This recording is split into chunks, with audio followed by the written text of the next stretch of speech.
लागत असेल, लागत नसेल, टेन्शन येत असेल आणि काय करायचं हे सुचत नसेल तर हा शो तुमच्यासाठी आहे. आणि आज मला या सगळ्या तुमच्या विवंचनामधून तुम्हाला बाहेर काढायचं आहे आणि म्हणून मी आलोय हर्षदीप कांबळे यांच्याकडे. सर नमस्कार.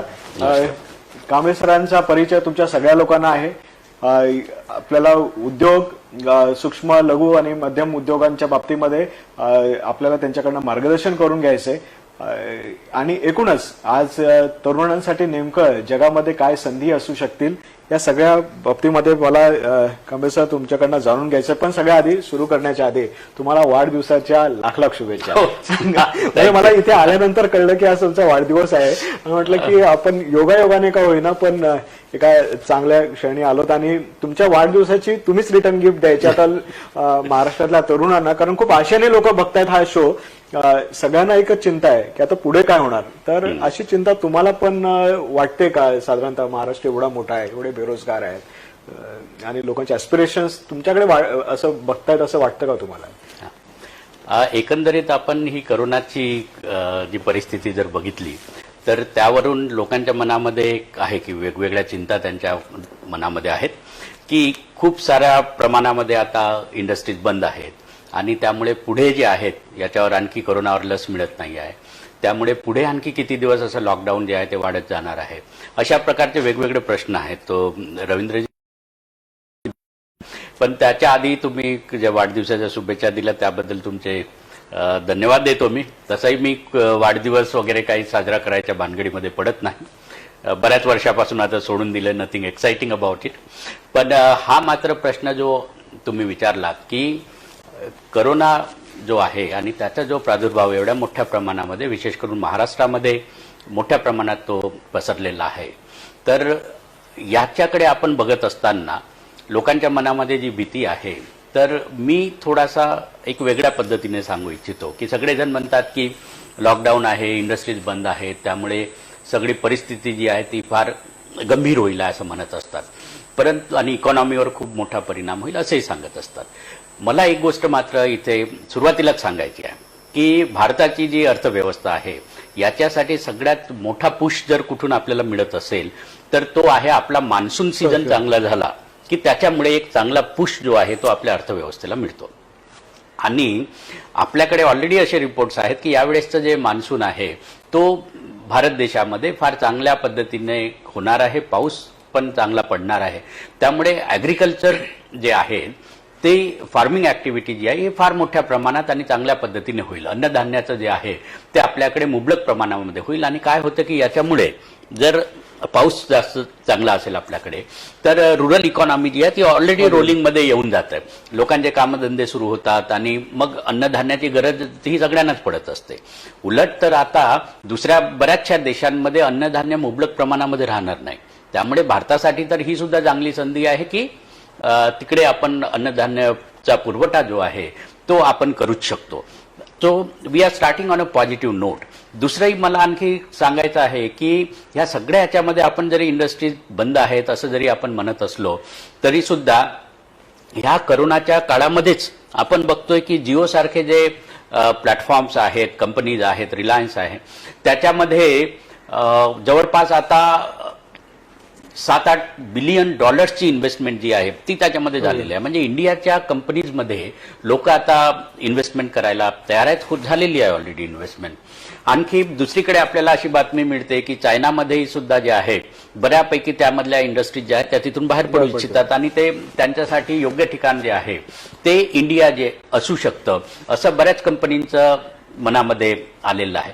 तर जरी हे करोनाचं क्रायसिस आपल्यापुढे उभं असेल तरी सुद्धा मला वाटतं की यामधून ह्या ज्या अशा काही चांगल्या गोष्टी आहेत याच्याकडे सुद्धा आपण बघायला पाहिजे. म्हणजे मुळीच निराश न होता ह्या संकटाला आपण कसं तोंड द्यायचं आणि याच्यामधून काय मार्ग काढायचा. शेवटी कितीही काही झालं असे संकट जे आहेत हे आपल्यावर येत राहतात.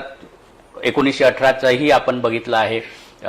तेव्हा आपण नव्हतो पण तरी सुद्धा त्यावेळेसही आपण ऐकतोय की किती भयंकर महामारी त्यावेळेस होती.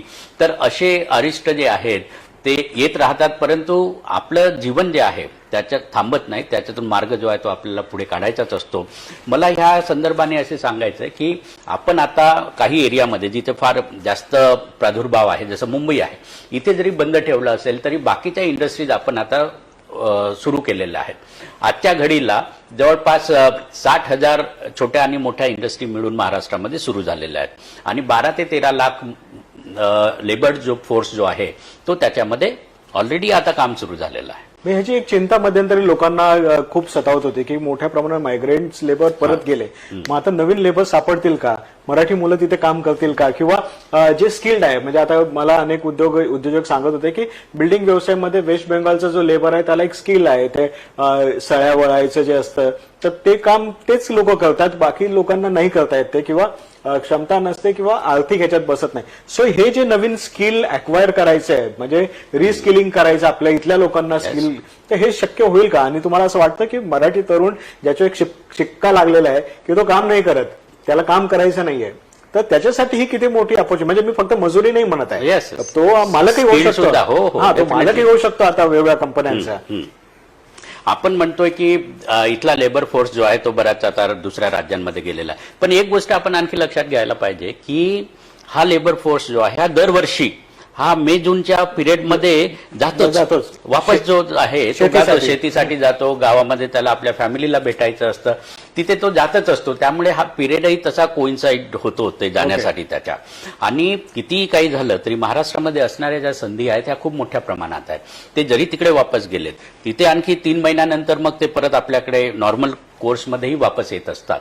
तर परत याच्यामध्ये होऊ शकतं की आणखी एखाद महिना जास्तीचा लागेल, कारण तिथे सुद्धा त्यांना काम जे आहे ते मिळणं कितपत शक्य आहे. आपल्याकडे जसं लॉकडाऊन आहे तसं बऱ्याच राज्यांमध्ये आहे, त्यामुळे तिकडे सुद्धा लॉकडाऊनची परिस्थिती अशीच आहे.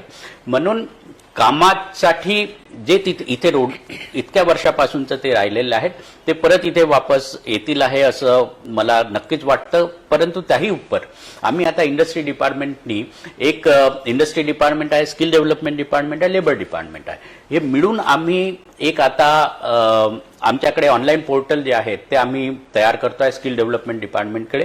त्याच्यामध्ये असे जे अनस्किल्ड लेबर असतील आहे किंवा ज्यांना आणखी इंडस्ट्रीची गरज काय आहे हे लक्षात घेऊन त्यांच्याकडून आम्ही माहिती घेणार की तुम्हाला कुठल्या प्रकारचं स्किल हवं आहे, आणि अशा मुलांसाठी आम्ही स्किल कोर्सेस जे आहेत ते आम्ही सुरू करू. दे शॉर्ट टर्म कोर्सेस असतील आहे, ते ऑनलाईन कोर्सेस असतील आहे, आणि ते आम्ही प्रोव्हाइड करू मग इंडस्ट्रीजना. त्यामुळे आणखी एक गोष्ट आपण लक्षात ठेवायला पाहिजे की जेव्हा आपण म्हणतो की लेबर फोर्स गेलेला आहे तो मोस्टली हा अनस्किल्ड लेबर गेलेला आहे.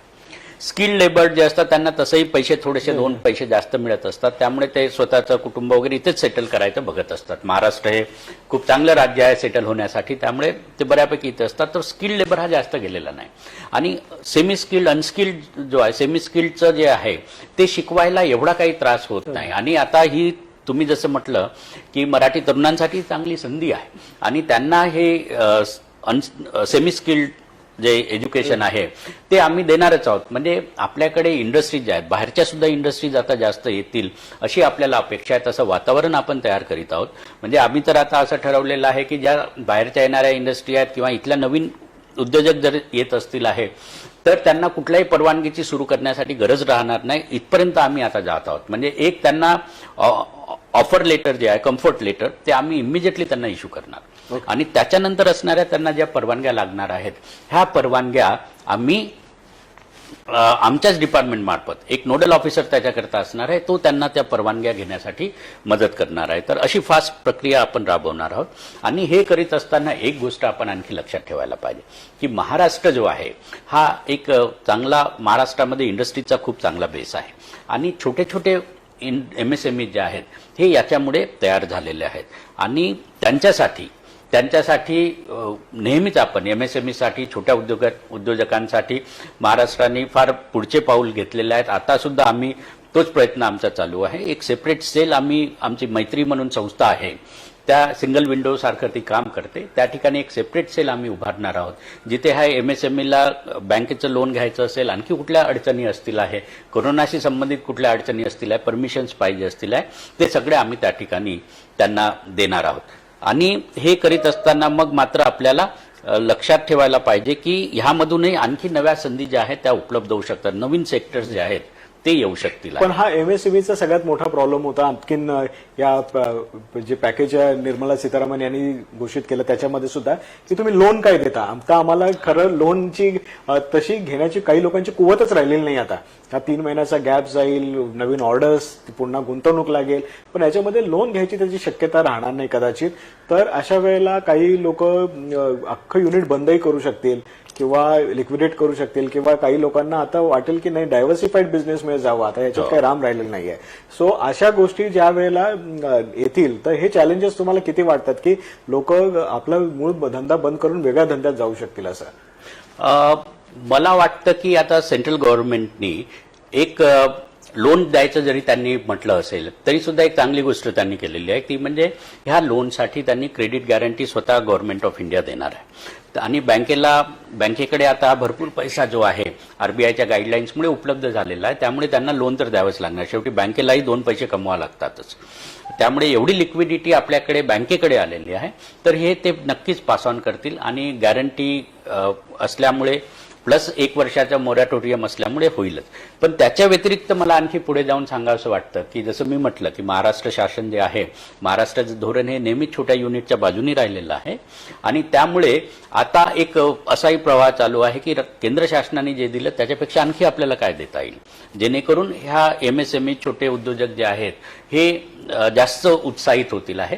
कारण आमचं आणखी त्यामध्ये एक महत्वाचं कारण दडलेलं आहे की सगळ्यात जास्त आपली एम्प्लॉयमेंट जी आहे ही या छोट्या इंडस्ट्रीजवर त्याच्यामधून निर्माण होत असते. आणि त्यामुळे नक्कीच त्यांच्यासाठी आणखी जास्त फायनान्शियल पॅकेजसाठी काय करता येईल हा विषय फार उच्च स्तरावर चालू आहे. स्वतः इंडस्ट्री मिनिस्टर, मुख्यमंत्री साहेब हे त्याच्यामध्ये फार पॉझिटिव्ह आहेत की छोट्या उद्योजकांना मदत करायला पाहिजे. त्यामुळे त्याचं सुद्धा नक्कीच आपल्या पुढे येणारच आहे.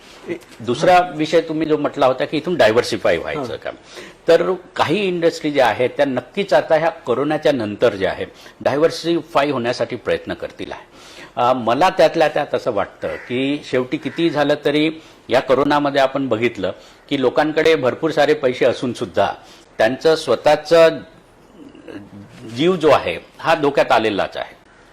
आणि त्यामुळे हेल्थ कॉन्शियस लोक जास्त होतील आहे आणि हेल्थ सेक्टरमधल्या ज्या संधी आहेत त्या वाढतील आहे. आता आपण जर बघितलं तर फार्मास्युटिकल कंपनी ज्या आहेत ह्या कंपनीची डिमांड जी आहे ती खूप वाढलेली आहे, तो एक भाग आहे. दुसरा छोट्या छोट्या गोष्टी जसं आता आम्ही इंडस्ट्रीजना पण कंपल्सरी केलेलं आहे की तुम्ही तुमच्या इंडस्ट्रीमध्ये हँड सॅनिटायझर जे आहेत ते तुम्ही असायला पाहिजे, ग्लोव्ज असायला पाहिजे, मास्क जो आहे तो मास्क तुम्ही तिथल्या लेबर फोर्सला जो आहे तो दिला पाहिजे, असं आपण कंपल्सरी करतोय. आता हे कंपल्सरी केल्यामुळे याची डिमांड खूप वाढली. पीपीई आहेत, प्रोटेक्टिव्ह गिअर्स आहेत, तर त्याची डिमांड जी आहे ती खूप वाढलेली आहे. त्यामुळे अशा प्रकारच्या ज्या इंडस्ट्री आहेत त्या इंडस्ट्रीजना पुढे वाव राहणार आहे. आणि हे करीत असताना मग जसं आता घरी राहतील लोक, हेल्थ कॉन्शियस झालेले आहेत, बाहेर जाणार नाहीत.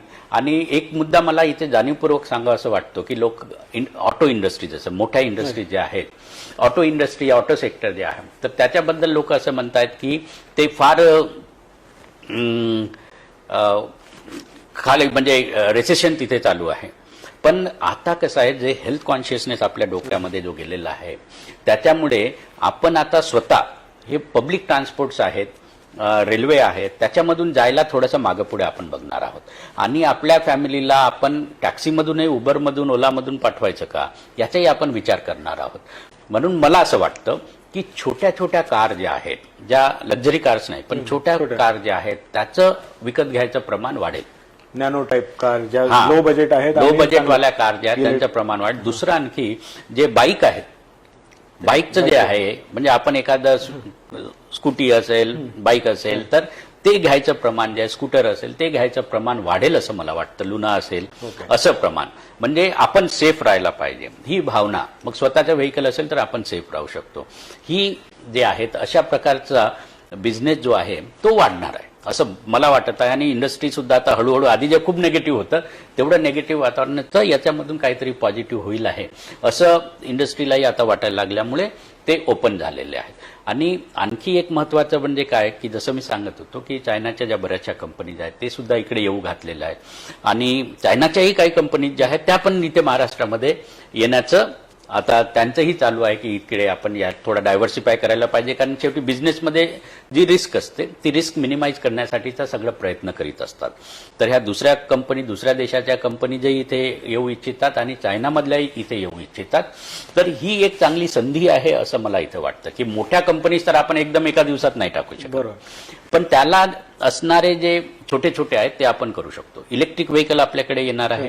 ग्रेट वॉल मोटर्स ही चायनाची कंपनी आहे, ती इलेक्ट्रिक बॅटरीजमध्ये सुद्धा, इलेक्ट्रिक व्हेकल आणि बॅटरीजमध्ये सुद्धा येणार आहे.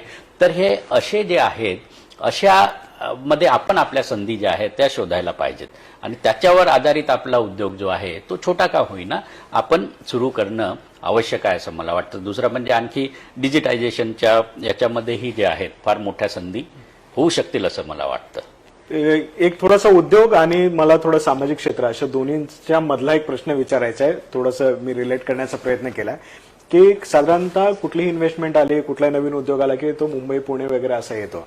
तसंच कुठल्याही सुविधा असतील किंवा जेव्हा संकटे असतील तेव्हा त्या समाजाच्या अशा ज्याला आपण कथित वरचा वर्ग म्हणतो तिथपासून खालच्या वर्गापर्यंत त्याचे इम्पॅक्ट वेगवेगळे सापडतात. तर आलेली इन्व्हेस्टमेंट ही महाराष्ट्राच्या तळागाळापर्यंत जाणार आहे का?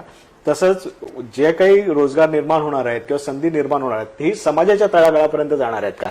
जो समाजाचा सगळ्यात खालचा स्तर आपण म्हणूया, स्तर म्हणूया, ज्याला तो आता थोडासा कुठेतरी तयार होत होता, झटपटत होता, नवीन संधी शोधत होता, त्याच्यावर तर फारच इम्पॅक्ट झाला याचा. जो नवीन नवीन शिकलाय आणि पहिलीच नोकरी शोधतोय आणि आता त्याला कळलं की मार्केटच बंद झालं, मार्केट पडलंय, तर त्याच्यासाठी काय आहे? जो आपण जो म्हणूयात की वंचित घटक असेल, विमुक्त असतील, ह्यांना कुठे असणार आहेत ह्या सगळ्या गदारोळामध्ये? आता कसं आहे की आपण नुकतीच महाराष्ट्राची नवीन इंडस्ट्रियल पॉलिसी बनवलेली आहे आणि ती बनवताना मी स्वतःही त्यामध्ये खूप जास्त इन्व्हॉल्व होतो. तेव्हा आपण ह्या गोष्टींचा विचार करतच राहतो की सगळे उद्योग तुम्ही म्हटलं तसे मुंबई पुण्यापासून चालू होतात, पण आपण काय करतोय की जाणीवपूर्वक आपण बऱ्याच ठिकाणी नागपूर असेल, औरंगाबाद असेल, मराठवाडा, विदर्भ या ठिकाणी आपण जास्त फायनान्शियल इन्सेंटिव्ह आता देऊ केलेले आहे. आधी कसं होतं की ABCD असे 4 गट होते, तर आपण मराठवाडा आणि विदर्भासाठी आता सेपरेट गट बनवलेला आहे. ABCD पेक्षा व्यतिरिक्त सेपरेट गट आणि त्यांना आपण जास्त इन्सेंटिव्ह दिलेला आहे. औरंगाबादमध्ये आपण ऑरिक सिटी जी आहे ती आता इंडस्ट्रियल सिटी आपण त्या ठिकाणी बनवलेलं आहे. आणि जसं अमरावतीमधला टेक्स्टाईल पार्क असेल, सेपरेट टेक्स्टाईल पार्क आपण त्या ठिकाणी बनवलं, बरेचसे युनिट त्या ठिकाणी येत आहेत. तर अशा ज्या आहेत जिथे एक फायनान्शियल इन्सेंटिव्ह तुम्हाला जास्त असेल, तर मराठवाडा असेल, नागपूर असेल, विदर्भ असेल, अशा ठिकाणी थोडंसं जास्त फायनान्शियल इन्सेंटिव्ह आपण देतोय. पण काय होतं की जे मोठे मोठे प्रोजेक्ट आहेत त्यांना पुण्याच्या जवळपास, मुंबईच्या जवळपास वगैरे असं पाहिजे असतं, ही गोष्ट खरी आहे. पण याच्याही मधून ह्या दुसऱ्या, जसं आता आपण औरंगाबादला रशियाची एक स्टील कंपनी आहे, त्यांनी औरंगाबादमध्ये घेतलेला आहे. अॅग्रो प्रोसेसिंगच्या संदर्भामध्ये मग आपण औरंगाबाद आणि विदर्भ जे आहेत याच्यावर जास्त भर देतोय. तर अशा रिजनल लेवलला असणाऱ्या वेगवेगळा भर आपण देऊन तिथे जास्त इन्सेंटिव्ह आपण द्यायचा प्रयत्न करतोय. मुंबईमध्ये तर आपण फारच कमी इन्सेंटिव्ह ठेवतोय, इथे जागा सुद्धा नाही. पुण्यामध्ये इन्सेंटिव्ह आता फार कमी झालेला आहे, फायनान्शियल इन्सेंटिव्ह. कुठलीही मोठी कंपनी आली की त्यांना वाटतं की थोडंसं आपल्याला रिटर्न काय मिळणार, तर ते रिटर्न्स जे आहेत ते आपण विदर्भ आणि मराठवाड्यामध्ये नवीन इंडस्ट्रियल पॉलिसीमध्ये वाढवले आहेत. त्यामुळे नवीन येणाऱ्या ज्या इंडस्ट्रीज थोड्याशा तिकडे सुद्धा जातील असं आम्हाला वाटतं. आणि हे करीत असताना तुम्ही म्हटलं की आता नवीन येणारे किंवा नुकतेच तयार झालेले जे तरुण मुलं आहेत त्यांचं काय आपण करायचं, तर तुमच्या माहितीसाठी एक मी सांगू इच्छितो की महाराष्ट्र सरकारने या 5-6 महिन्याच्या आधीच मुख्यमंत्री रोजगार योजना ही फार मोठी आणि महत्वाकांक्षी रोजगाराची योजना जाहीर केलेली आहे. त्यामध्ये आपण 50 लाखापर्यंतचे जे छोटे छोटे युनिट्स आहेत ते टाकू शकतो आणि त्याच्यासाठी आपण मदत देऊ शकतो. म्हणजे गव्हर्नमेंट जे आहे ते जवळपास त्याच्यामध्ये 20% पासून तर 35% सबसिडी देते. मग त्यामध्ये तुम्ही म्हणताय तसे वंचित घटक जे आहेत, महिला आहेत, त्यांच्याकरता आपण जास्त सबसिडी ठेवली आहे. आणि महत्वाचं म्हणजे 40% जे आहेत, 40% ह्या युनिट्समधले आम्ही रुरल एरियासाठी रिझर्व ठेवलेले आहे.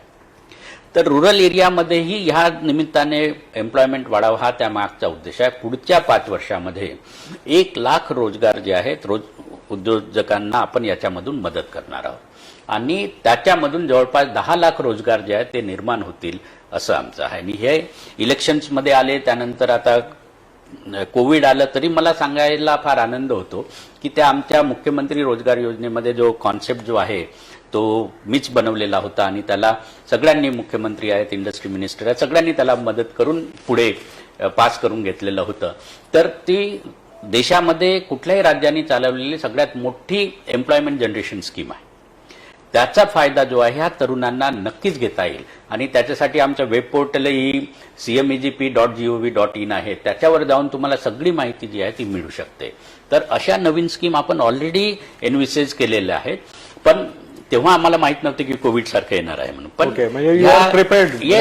Yes, so we are prepared for this. आणि काही मुलांना जर ट्रेनिंग लागेल, स्किल डेव्हलपमेंटचं जर लागत असेल तर त्याच्याहीसाठी आम्ही प्रायव्हेट कंपनी ज्या आहेत त्यांच्यासोबत मिळून कोर्सेस जे आहेत ते डिझाईन आम्ही करतोय. एक महत्वाचा मुद्दा आहे म्हणजे महिलांच्या बाबतीत मला विचारायचं होतं आणि तो स्पेशल याच्यासाठी कारण हा कार्यक्रम मॅक्स वुमनचे प्रेक्षक सुद्धा आमचे पाहत आहेत.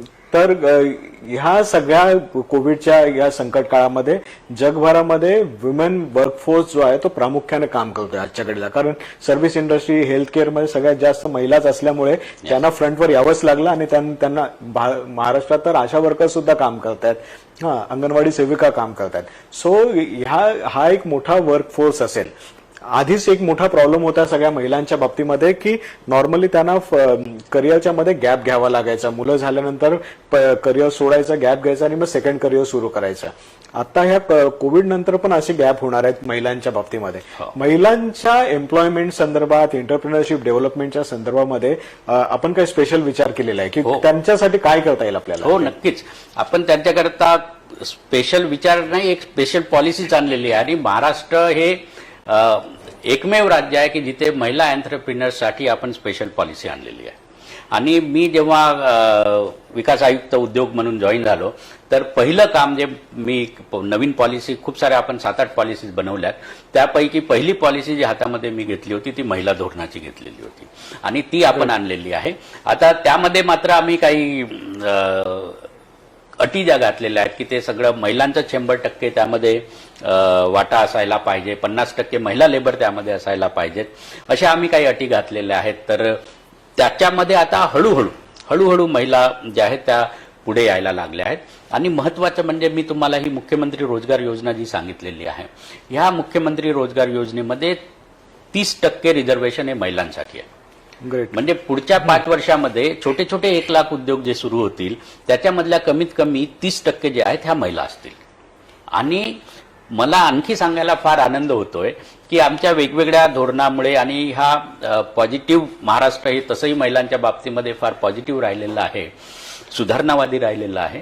आणि याच्यामुळे एक चांगला फरक आपल्याला असं जाणवतोय की या मुख्यमंत्री रोजगार योजनेमधले जे अर्ज आम्हाला आलेले आहेत त्यात 30% महिलांसाठी असून महिलांच्या अर्जांची संख्या मात्र 40% आहे. ग्रेट. तर मला वाटतं की हे फार पॉझिटिव्ह चित्र जे आहे ते पॉझिटिव्ह चित्र याच्यामध्ये गरजही आहे समाजाची, आणि समाजाची गरज सुद्धा आहे, समाजाची गरज सुद्धा आहे. बरं, हे सगळं तुम्ही डिझाईन केलं आणि तुम्ही आपल्या चर्चेतनं असं आलं की जवळपास कोविड नंतर जी काही परिस्थिती निर्माण होईल याच्यामधल्या बऱ्याचशा उपाययोजना या आधीपासूनच सुरू झालेल्या आहेत महाराष्ट्रामध्ये. म्हणजे जेव्हा युपी सारखं गव्हर्नमेंट हे मनरेगावर जगेल असं वाटत असताना आपण रोजगार योजनेवर जगण्याचा प्लॅन आपल्याकडे आहे. याच्या पलीकडे जाऊन की तुम्ही भंडाऱ्यातनं आलात, तिथून तुमचा प्रवास सुरू झाला, म्हणजे तुमची काही सांपत्तिक स्थिती फार चांगली होती वगैरे अशातला काही भाग नाही, शैक्षणिक बॅकग्राऊंड तुमचं असल्यामुळे किंवा आई वडिलांचं घरचं असल्यामुळे. तर हा प्रवास नेमका येताना त्यातला जो काही अनुभव होता तो तुम्हाला हे पॉलिसी मेकिंग मध्ये किती कामाला येतो? हो, इट इज फंटास्टिक. ऍक्च्युली मी फार छोट्याशा गावामध्ये जन्माला आलो. म्हणजे त्या गावामध्ये बस सुद्धा यायची नाही, पावसाळ्यामध्ये वगैरे बंद होऊन जायचे, रस्तेही नव्हते. माझे वडील जिल्हा परिषद शाळेमध्ये शिक्षक होते, पण फार इंटेरियरमध्ये गाव होतं. आणि ते गाव मात्र मला खूप आवडायचं. खूप प्रेमळ लोक होते त्या गावामध्ये. आणि विशेषतः मला आठवतं की जेव्हाही असं कुठलेही महत्वाचे सण वगैरे असतील आहे तर त्या गावामध्ये खूप चांगली एक पद्धत होती की लोक स्वतः घरी बनवलेलं जेवण असायचं, जे गोडधोड पदार्थ असायचे ते एकमेकाच्या घरामध्ये डिस्ट्रीब्यूट करायचे आणि मग मी ते घेऊन जात असायचो इकडे तिकडे. तर असं खूप चांगलं ते गाव होतं, वातावरणही खूप चांगलं होतं त्या ठिकाणी. पण तिथे जसं मी म्हटलं की फार इंटेरियरमध्ये होतं, दवाखाना तिथे नव्हता. मग आमची आई जवळपास 2.5-3 किलोमीटर दुसऱ्या ठिकाणी आम्हाला घेऊन जायची आम्ही आजारी पडलो तर. तेव्हा माझ्या आईची इच्छा होती की मी डॉक्टर बनायला पाहिजे म्हणून, आणि मग मी डॉक्टर बनलो. तिने लहानपणापासून लोकांची सेवा करावी असं मला माझ्या मनात भरवून दिलं होतं. मी डॉक्टर झालो, परंतु ते लोकांची सेवा करायला पाहिजे हे माझ्या डोक्यात एवढं गेलं की नंतर मी जेव्हा डॉक्टर झालो तेव्हा मला जाणवायला लागलं की मी जर कलेक्टर झालो तर आणखी मोठ्या प्रमाणात मला लोकांची सेवा करता येईल म्हणून. मग मी घरच्यांना जेव्हा सांगितलं तर त्यांना ती गंमत वाटली की असे विचार माझ्या डोक्यात येतात म्हणून. पण हे विचार यायला आणखी एक कारणीभूत आहे की माझं शिक्षण जे आहे, आईचं शिक्षणाच्या बाबतीमध्ये फार जास्त लक्ष होतं, कारण बाबासाहेब आंबेडकर यांचा आदर्श आमच्या समोर नेहमीच ती ठेवायची. तिने लहानपणापासून माझ्या मोठ्या भावाला पुण्याच्या मिलिटरी स्कूलमध्ये घातलं. ती परीक्षा आमच्या तयारी करून घेतली, पास झालो आम्ही दोघे. मी सैनिक स्कूल साताऱ्याला शिकलो.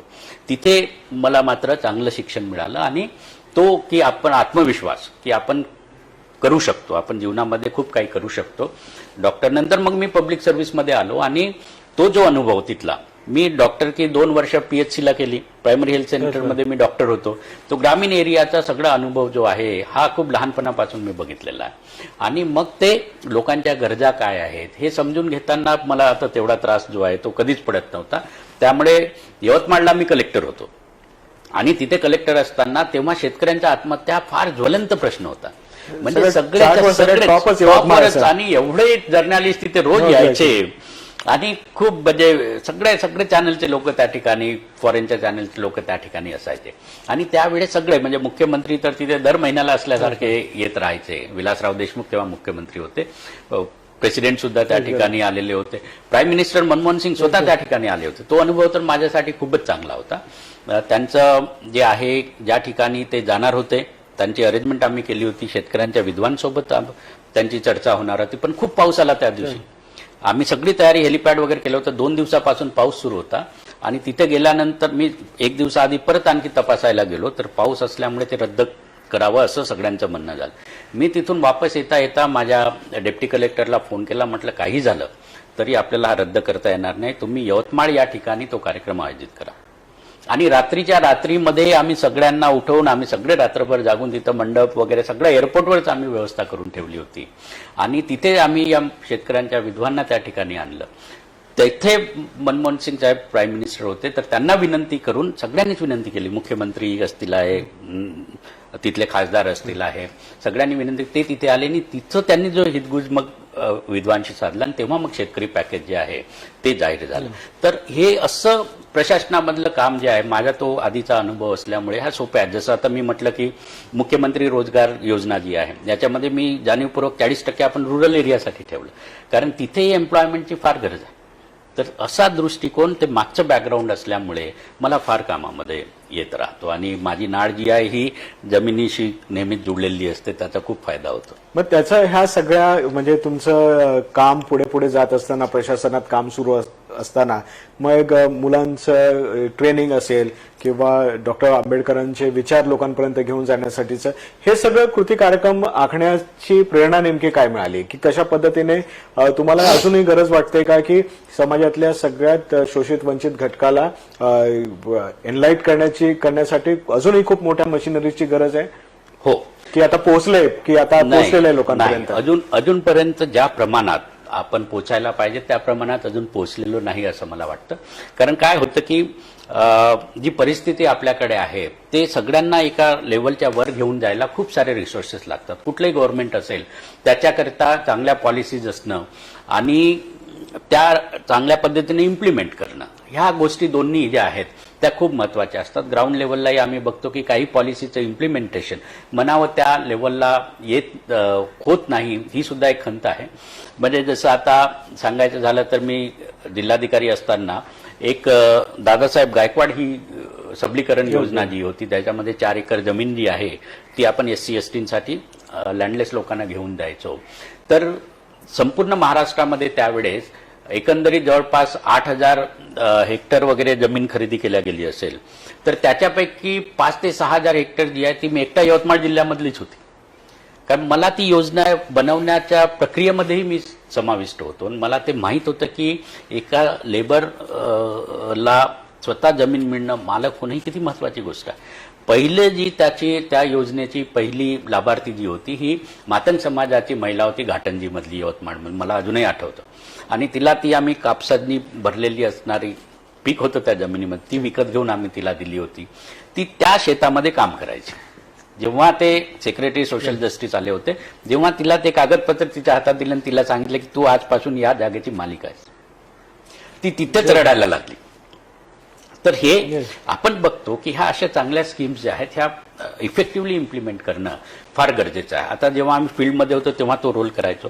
आता पॉलिसी बनवत असताना त्याचं इफेक्टिव्ह इम्प्लिमेंटेशन कसं होईल आहे हा अनुभव तिथला घेऊन आम्ही आता ह्या स्कीम्स ज्या आहेत त्या बनवत असतो. पण अजूनही मला वाटतं की खूप सुधारणा करण्याची गरज आहे. आणि म्हणून आम्ही काय केलंय की आता सरकारी नोकऱ्या कमी होत आहेत, त्यामुळे स्वतःचे छोटे छोटे उद्योग जे आहेत ते तरुणांनी सुरू करायला पाहिजे. आणि तरुण जे आहे ते आपले पुढचे जनरेशन, यंग जनरेशन जी आहे हे आपले आधारस्तंभ, they are the pillars of our state or our nation. त्यामुळे त्यांना पुढे आणणं, त्यांनी स्वतःच्या पार उभं राहणं हे खूप महत्त्वाचं आहे. म्हणून छोटे छोटे उद्योग त्यांनी करावेत, म्हणून ही स्कीम आम्ही आणली. त्यासोबत त्यांचं ट्रेनिंगही आम्ही दिलेलं आहे. आणि मग हे करीत असताना मला एक थोडासा सामाजिक काम करायची आवड आहे. ती आवड माझ्यामध्ये निर्माण झाली ती घरातल्या वातावरणामुळे आणि बाबासाहेबांच्या विचारांचा माझ्यावर फार पगडा असल्यामुळे निर्माण झाली. आणि ही वॉज बेसिकली इकॉनॉमिस्ट, खूप एक मोठे अर्थतज्ञ होते बाबासाहेब. आणि त्यांनी शेतकऱ्यांचे प्रश्न, शेतीचा विषय कसा असेल, लेबरचा विषय कसा असेल, हे सगळं त्यांनी बरंचसं लिहून ठेवलेलं आहे. फक्त ते वाचून त्याच्यावर इम्प्लिमेंट करायची गरज आहे. तर ते एक मॉडेल म्हणून माझ्या डोळ्यासमोर नेहमी असतं आणि मग मी ते करायचा प्रयत्न करीत असतो. आणि मला अजूनही मात्र असं जाणवत आहे की जसं आता मी आदिवासींसाठी आम्ही क्लस्टर स्कीमचा खूप जास्त प्रयत्न केला. या नवीन योजनेमध्येही त्यांच्यासाठी, आदिवासींसाठी आम्ही रिझर्वेशन ठेवलेलं आहे. परंतु त्यांचे अर्ज म्हणावे तेवढ्या प्रमाणात येत नाही. म्हणून आता त्यांचं ट्रेनिंग आम्ही सुरू केलेलं आहे. तर त्यांच्या पाड्यावर जाऊन तिथे आम्ही ट्रेनिंग देतो. त्यांना रेसिडेन्शियल 18 दिवसाचं आदिवासींसाठी आम्ही स्पेशल आर्थिक विकास कसा होणार त्याच्यासाठीचं ट्रेनिंग जे आहे ते रेसिडेन्शियल ट्रेनिंग आम्ही त्यांना सुरू केलेलं आहे. अजूनही मला वाटतं की अशा गोष्टी करायची खूप जास्त गरज आहे. आणि हे हळूहळू होईल आहे हा सुद्धा भाग आहे. कारण शेवटी कुठलाही बिझनेस केल्यानंतर तो माल जो आहे तो तुम्हाला विकावा लागतो. मग ते मार्केटिंगचं स्किलही तुमच्यामध्ये यायला पाहिजे. पण आता कुठलेही दुसरे पर्याय नसल्यामुळे, गव्हर्नमेंटच्या नोकऱ्याही कमी होत असल्यामुळे याच्याशिवाय पर्याय नाही. हे आपण जेव्हा त्यांना पटवून द्यायला लागतो मग हळूहळू त्यांना पटतं आणि 1-2 तयार होतात, त्याच्यानंतर मग 5 तयार होतात, त्यानंतर मग 10 तयार होतात. असा हा स्लो प्रोसेस आहे. पण नक्कीच एक डायरेक्शन असं दिल्यामुळे हळूहळू त्यामध्ये विकास होईलच असं मला नक्कीच वाटतं.